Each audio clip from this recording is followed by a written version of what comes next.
जय श्री राधा माधव। सद्गुरुदेव भगवान की जय हो। पूज्य श्री भाई जी की पुस्तक से आज भाई जी कह रहे हैं, इस प्रेम लीला में स्वकीय और परकीय ये दो भाव ही होते हैं। स्वकीय सर्वदा निकुंज की लीला है, महावाणी में इसी का संक्षिप्त वर्णन है। परकीय में गोष्ठ एवं निकुंज की दोनों लीलाएं सम्मिलित रहती हैं। अस्तु, इस गोष्ठ निकुंज की सम्मिलित लीला में जितनी गोपियां हैं सब परकीय भाव की हैं। उस दिन मैंने आपसे कहा था कि स्वयं श्री कृष्ण ही अपनी एक एक छाया का निर्माण करके उन गोपियों के एवं स्वयं श्री राधा रानी के भी स्वामी बनते हैं तथा फिर वहाँ अति पावनी अति उच्च स्तर के त्याग की लीला होती है।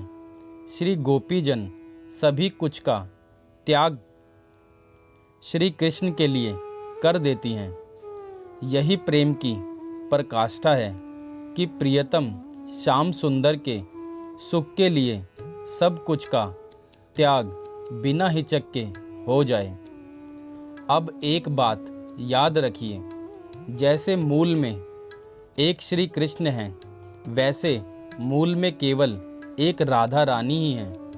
पर राधा रानी ही स्वयं श्री कृष्ण को सुख पहुँचाने के लिए ललिता, विशाखा, चित्रा एवं अनंत सखियों, दासियों तथा चंद्रावली जी का रूप धारण कर लेती हैं। इसको कायाविहु निर्माण कहते हैं, अर्थात श्री कृष्ण को सुख पहुँचाने के लिए तरह तरह की लीला रच रच कर सुख पहुँचाने के लिए राधा रानी कायाव्यूह की रचना करके अपने को अनंत नित्य गोपी के रूप में अनादिकाल से प्रकट किए हुए हैं। इन नित्य गोपियों के यूँ तो अनंत विभाग हैं, पर मुख्य विभाग श्री राधा रानी एवं चंद्रावली जी का है।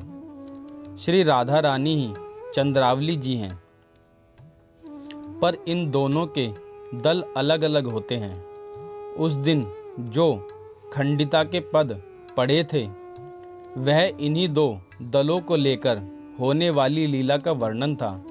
श्री कृष्ण जब राधा रानी के पास जाते हैं तब चंद्रावली जी रूठकर मान करती हैं, और जब चंद्रावली जी के पास श्री कृष्ण जाते हैं तब श्री राधा रानी रूठकर मान करती हैं।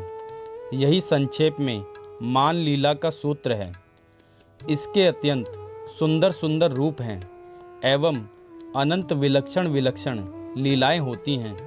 सबका वर्णन कोई भी कर ही नहीं सकता, क्योंकि ये अनिर्वचनीय और अनंत हैं।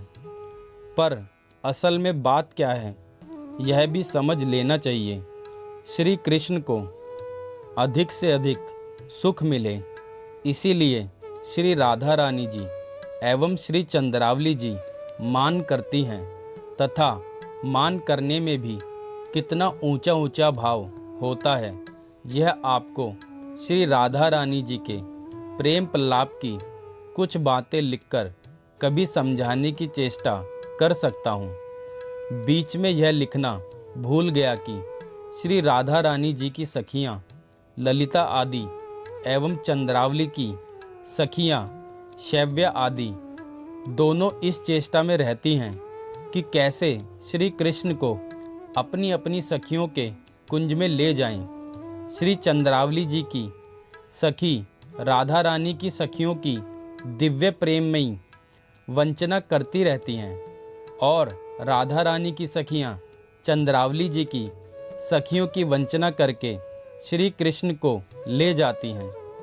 श्री कृष्ण को दोनों के ही प्रसन्न करना पड़ता है। उसके सामने उसकी सुननी पड़ती है और उसके सामने दूसरे की सुननी पड़ती है।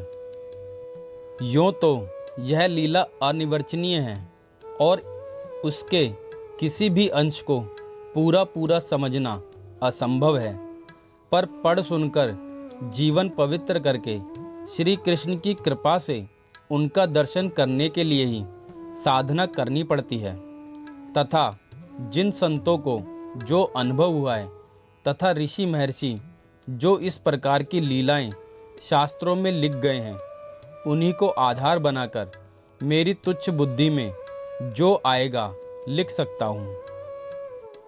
यह लीला अनंत है।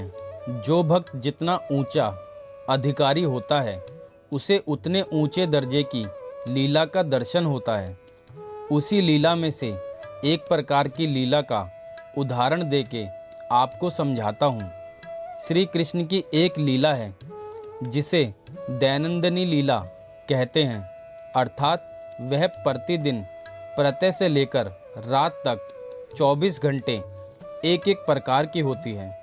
इसी को अष्टकालीन लीला भी कहते हैं। स्वकीय भाव की अष्टकालीन लीला दूसरी है। यह परकीय भाव की अष्टकालीन लीला बता रहा हूँ। इस लीला का बहुत संक्षेप में यह रूप है। श्री कृष्ण की उम्र 14 वर्ष कई महीने रहती है। श्री राधा रानी उनसे कुछ छोटी रहती हैं। यही उम्र इनकी अनादि काल से है और अनंत काल तक रहेगी।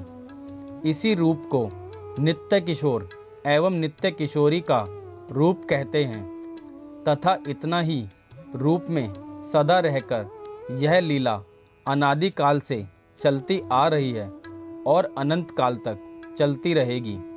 यह विलक्षणता यह है कि यद्यपि आधार तो एक रहेगा, पर यह नित्य नई नई होती रहती हैं और नई नई ही होती रहेंगी, क्योंकि असल में यह जड़ जगत की लीला नहीं है।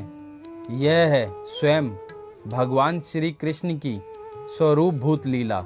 अतः इसमें नित्य नूतनता रहेगी ही। जय श्री राधा माधव।